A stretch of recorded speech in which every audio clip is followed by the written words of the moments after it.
গতকাল প্রিন্স সিনেমার ভিন্ন লুকে হাজির হয়েছেন ঢালিউড কিং মেগাস্টার শাকিব খান। বেশ কিছুদিন মিডিয়া থেকে বিরত ছিলেন। গতকাল তিনি প্রোগ্রামে প্রিন্স সিনেমার লুকে হাজির হয়েছেন। প্রিন্স সিনেমার মেকআপের জন্য বলিউড থেকে উড়িয়ে নিয়ে এসেছেন মেকআপ ম্যান অমিতকে।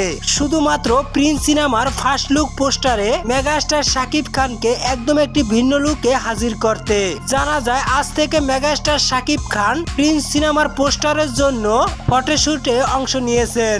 20 তারিখ ভারতের মুম্বাই থেকে শুরু হবে শাকিব খানের কাঙ্ক্ষিত প্রিন্স সিনেমার শুটিং। প্রিন্স সিনেমার বিষয়ে আরো জানা যায় যে ছবিতে ভিন্ন চরিত্রে থাকবে বিশাল চমক। জানা যায় মুম্বাই শুটিং শুরুর দিনই আসতে পারে শাকিব খানের প্রিন্স সিনেমার ফার্স্ট লুকের পোস্টার, যে লুকটি দিয়ে আবারও চমকে দিতে চান ঢালিউডের এই বাদশা মেগাস্টার শাকিব খান।